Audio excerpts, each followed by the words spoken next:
So recently, I made a short about the Achilles Class and its addition into STO. I did not say nice things about that ship, and people seem to have actually agreed with me.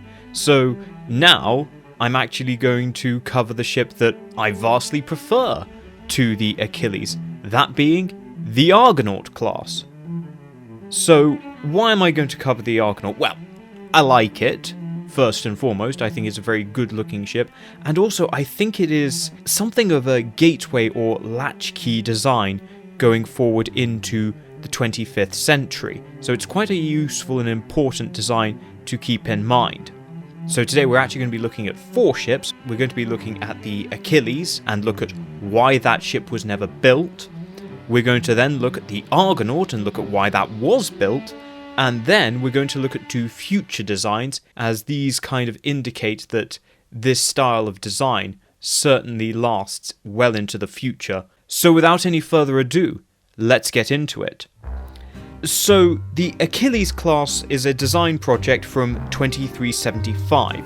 It begins basically after the Dominion battleships are launched in late 2374. The best way of describing the project, and indeed the people who worked on it, can only really be utterly deranged. If you want to look at some sort of historical parallels, look no further than some of the things that British engineers and designers were coming up with during World War II. All sorts of, shall we say, eccentric contraptions to solve problems that they imagined a modern battlefield contained, and this is much the same with the Achilles Class project. The idea of the Achilles project was fundamentally to create an anti-battleship battleship, i.e. an all-big gun battleship.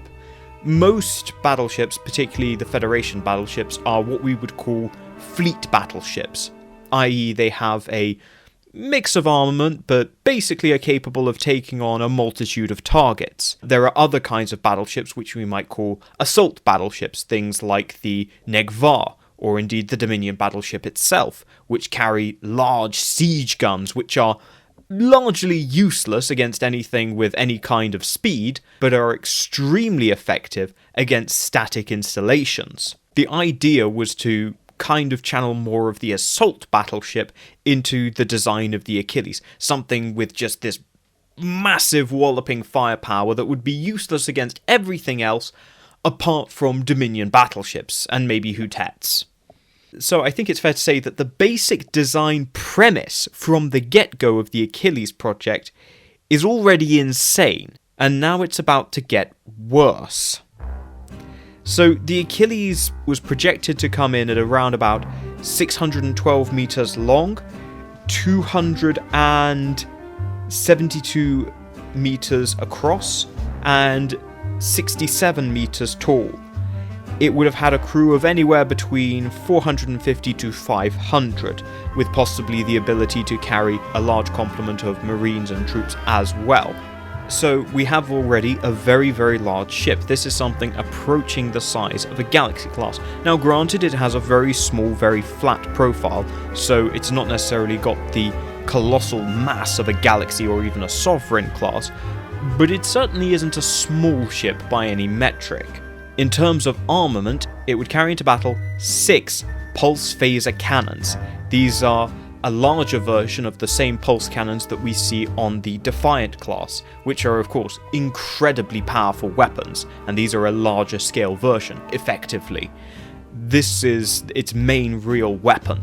This is what it's going to use to kill Dominion battleships. And it has 8 phaser arrays, but these are hardly the primary weapon. These, if anything, are merely a concession to sanity.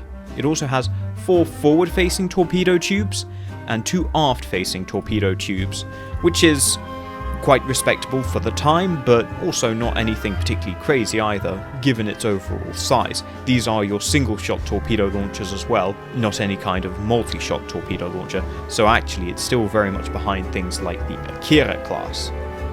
Now, at some point during the design process, someone came in and pointed out that quite possibly this ship may have to fend off small Jem'Hadar attack ships, Cardassian Hidekis, and indeed even smaller stuff like Cardassian fighters, bombers, Jem'Hadar gunships, to which the designers responded with the idea of mounting what I can only describe as 6 micro-torpedo hedgehogs to the ship's spine. Much like your World War II hedgehogs, these launch clusters of small munitions, in this case micro-torpedoes. Now, they weren't originally micro-torpedoes, they were originally guided missiles intended only to take out enemy fighter craft. And then they said, yeah, but what if we made them micro-torpedoes? And then someone else came in later and said, what if we made those micro-torpedoes quantum micro-torpedoes? This was meant to be a concession, but the designers of the Achilles program knew no limits to their insanity. Now, obviously, the designers recognized that if it was going to be attacking enemy battleships, then it was going to need some pretty solid protection, and indeed, the Achilles was going to be very heavily shielded, of course, with an emphasis on the frontal shield. But it would, of course, also fit your standard ablative armor. Now, because this is such a big ship, it ends up opting for a selective ablative armor scheme, i.e. not all the ship is protected with ablative armor, only certain key systems are. Basically the central spine of the ship and the engineering section in the back. But as to the forward habitation section, that's basically regarded as expendable. Tough luck. The main job of that ablative armor is to protect the ship's reactor systems. Talking of reactor, this ship also has quite the unconventional propulsion system. Some might call it excessive.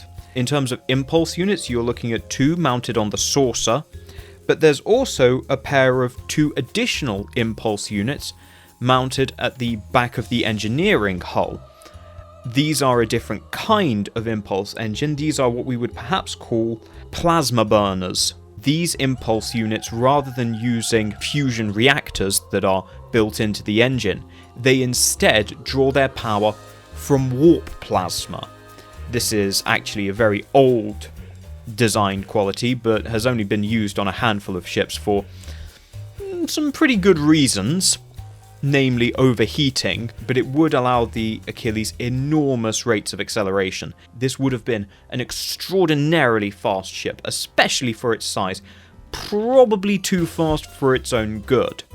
So they really went for it when it came to designing the impulse drive system.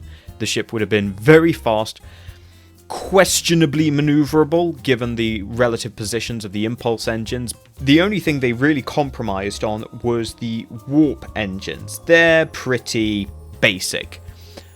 This again happened when somebody told them that this ship was actually going to have to get to the battle. And the designers didn't seem to have actually understood that particular problem. And so they just gave it the most basic warp engines they could think of. Well, also, they weren't really allowed to design anything more complex.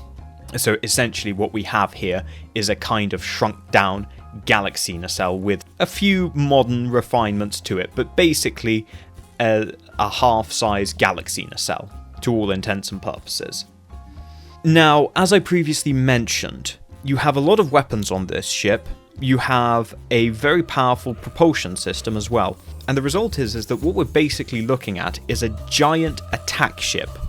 A 612 meter long attack ship, I grant you, but an attack ship, basically.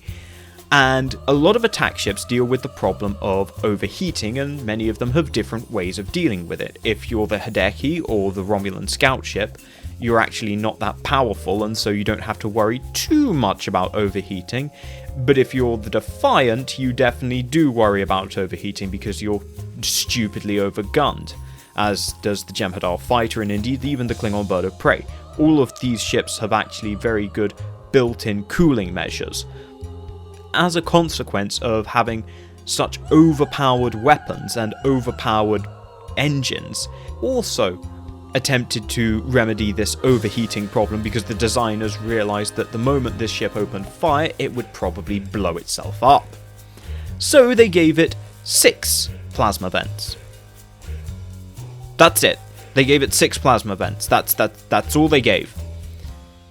Bearing in mind that the much smaller Defiant, which is also expecting to fire its weapons only really in short bursts since it's shooting at lighter targets, not giant battleships, that had 8 plasma vents. You can see where this is going, can't you? Yeah, if the Achilles ever was built and ever got into combat, it would have overheated before it had the chance to kill anything. If Starfleet actually went and built this thing, basically what they would have gotten is a battleship that only fights other battleships with the speed of a light cruiser and less cooling than a sauna in summertime, all with specialised components to fight actually not that many enemy ships to begin with. It's kind of a solution chasing a very small market. If it did manage somehow, by the grace of God, to get into service and into action by the end of the war, there are only a handful of Dominion battleships out there for it to even fight. Bearing in mind there's plenty of other things out there that Starfleet can use to fight Dominion battleships, evidenced by the fact that they don't actually have all the battleships that they started with. So, there you go. Fortunately for everyone's sakes, peace broke out, and this bout of insanity got no further, and the designers were all promptly checked into a Starfleet psychiatric facility. The blueprints were then mothballed away in the Starfleet design archives, probably to never be seen or heard from again. However, in the post-war world, a new design bureau was formed. This was called ATDB, or Advanced Tactical Design Bureau. This was formed eventually in 2380, but Starfleet was looking at establishing something almost immediately after the war's end in 2376. This is because, basically, in the aftermath of the Dominion War, Starfleet was coming across more and more large battleships, not just used by other peer nations, but also used by smaller states, with vessels like the Sonar Battleship, and of course the Riemann Scimitar. So with the formation of the Advanced Tactical Design Board, their role was to design new battleships and more battleships for Starfleet, in order to prevent Starfleet from ending up outgunned by potentially smaller powers. Soon after, Starfleet intelligence begins to hear rumours of a new Romulan battleship being developed. This is not the Nirexen, this is something else. Starfleet intelligence actually manages to gain quite the intelligence coup and gets hold of the design requirements that were actually issued the early 2370s, which led to the development not only of the Nirexen but this new battleship. So they had a pretty good idea of what the end product was going to look like, at least hopefully. And then Starfleet encountered for itself in 2375 the results of this program in the Romulan Kirchen Class battleship. And suddenly, Starfleet is looking outgunned. However, fortunately, because Starfleet already had prior warning that this design was coming down the pipeline, the Advanced Tactical Design Bureau had already been working on a counter. And as a result, the response to Kirchen was swift, with the launch of the Argonaut class in 2386. It really should be called the Argo class. Then we'd have to get rid of this horrible dune buggy. I mean, I'd be happy too. But Argonaut's a nice enough name anyway. So, the Argonaut class is really a substantial step up in every way, a superior development of the Achilles concept. Compared to the Achilles, the Argonaut has a much more elongated profile. It's about 640 meters long, 236 meters wide, and about 77 meters tall, with something in the region of 22 decks, and internally it has a volume on par with the Sovereign class, so still significantly smaller and more agile than the rather bulky Galaxy class. It is armed with 2 siege caliber torpedo launchers. These are large torpedo launchers mounted on the prow of the ship, and these are capable of not only firing your siege caliber station busting torpedoes, but much like the Galaxy class, each of these can also launch a 10-round burst at the same time. So you're looking at an alpha strike of 20 torpedoes, and we'll get into why that is in a minute. Additionally, you also have 13 standard torpedo launchers, with 2 mounted prow ventral, 8 mounted beam, 4 on either side, and then another 3 facing aft. So this is, to all intents and purposes, a torpedo battleship. It also mounts 13 phaser arrays as well to balance this out. The Achilles class also has a large shuttle bay, which makes up the spine of the ship, if you will. From this shuttle bay, it can launch 1 squadron of Valkyrie fighters. It can also carry up to 9 Type 9 shuttles. It is also protected with ablative armour. While this is heavier than what would have been seen on the Achilles, it was still selectively placed, with the centres of protection being the plasma transfer conduits, nacelle pylons, and the impulse engines, while the fore of the ship is protected with light and medium armour. The shield is auto-modulating to counter Borg attacks, and it actively regenerates as well. It was also not lost on the designers of the Argonaut that, much like the Achilles, it may suffer from overheating, so it once again mounts 6 plasma vents, although because of its more restrained design, this was more than sufficient, and also bearing in mind that its armament is changed to torpedoes, which are significantly easier when it comes to heat management than pulse phasers, which are perhaps the most heat-intensive weapons that you can mount. Another cooling measure which is quite interesting is that there are radiation deflectors mounted at the roots of the nacelle pylons.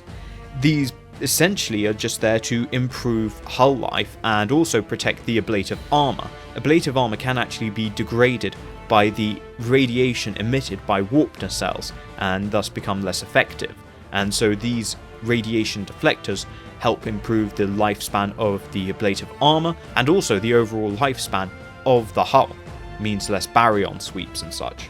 Now, as well as all of this, the ship is actually a modular design. At the front, you have a modular prow, which is typically depicted as mounting an additional small shuttle bay, not in a dissimilar fashion to those seen on the Achilles Class, although that was perhaps actually the least popular option. You could also mount a powerful sensor array there instead, using active tachyon and anti-proton scans to detect cloaked ships. Or, if you really wanted to, you could mount a lance phaser in there.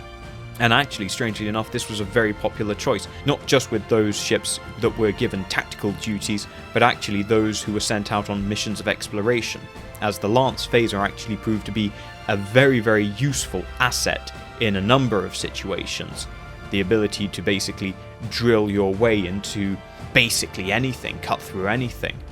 So, why Argonaut? Why does the Argonaut exist? What does it do for Starfleet? Why does it counter the Kirchen class? Well, the Kirchen class was, for the Romulans, a torpedo battleship, largely taking lessons from the Federation Akira and Sovereign classes, combining speed with a torpedo armament, and this is very contrary to the majority of Romulan designs of the period, which very much favoured disruptor-heavy armaments.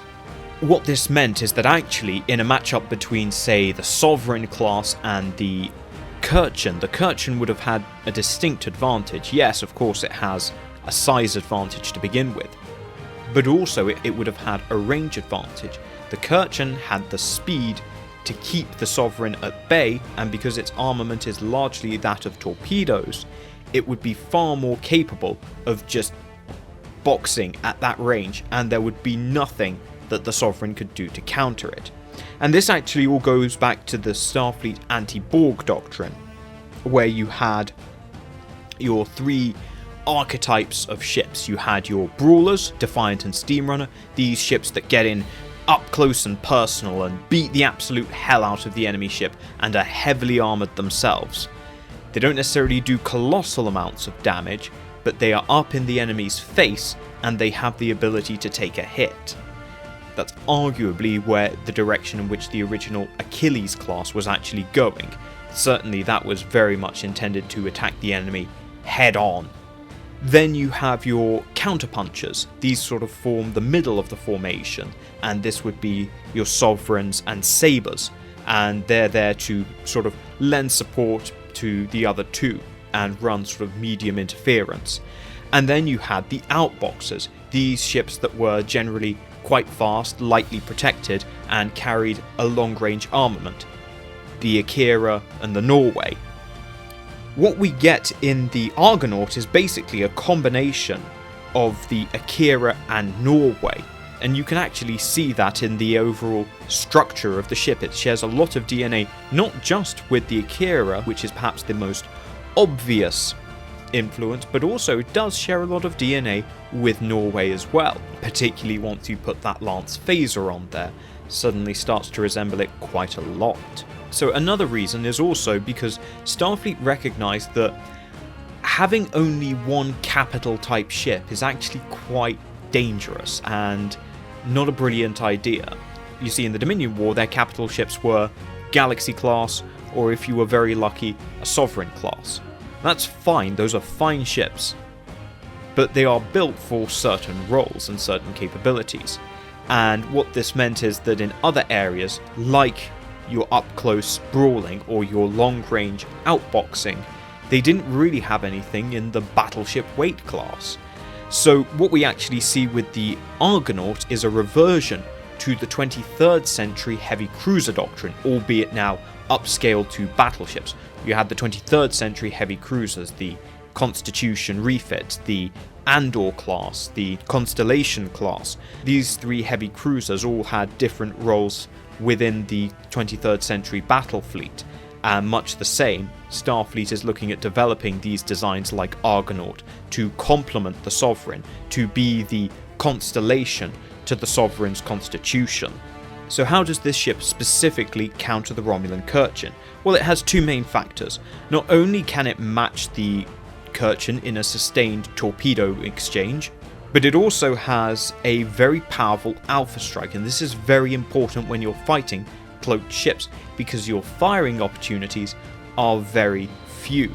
In the lead up to the Dominion War, large multi-shot torpedo launchers went out of fashion, because, well, in order to get your 10-shot volley, you had to wait for 10 shots to be loaded. All that time you're not firing torpedoes and you're vulnerable.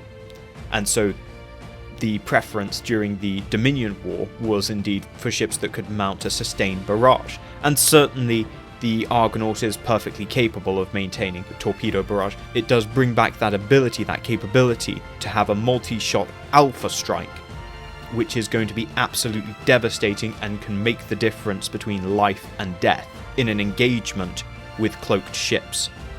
Now, while I've been gushing about Argonaut, I am not so petty as to say that it is a completely perfect ship and there is nothing wrong with it. The Argonaut is an imperfect design, as all ships are. For starters, the main shuttle bay is actually, it's quite small. It looks big, but when you actually get down to it, it's quite small. You'd certainly have a trouble fitting your old Peregrine class fighters in there. It's a good thing that the Valkyrie does exist, otherwise it would have been in a spot of bother, and certainly it doesn't have anywhere close to the capacity of the Akira class, so the Akira still gets to be the battle carrier of Starfleet, at least when put up against the Argonaut.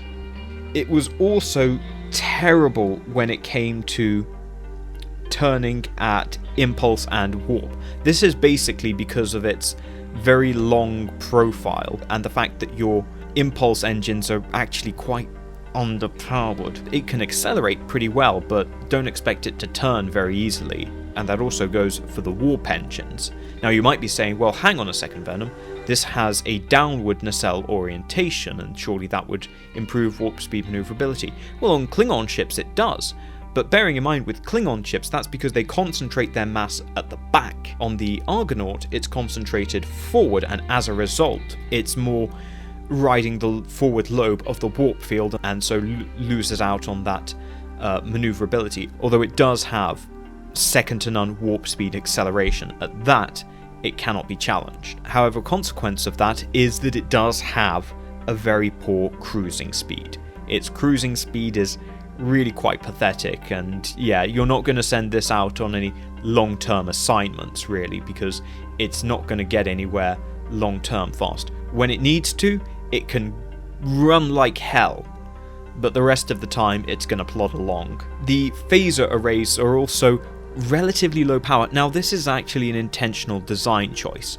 You see, in the battle with the Scimitar, the Enterprise depletes its phasers shockingly quickly, and this is because it's using those phasers to probe for the Scimitar, trying to find it. And the thing is that would be fine, but there is a minimum level of energy that you need to use in order to fire a phaser to begin with.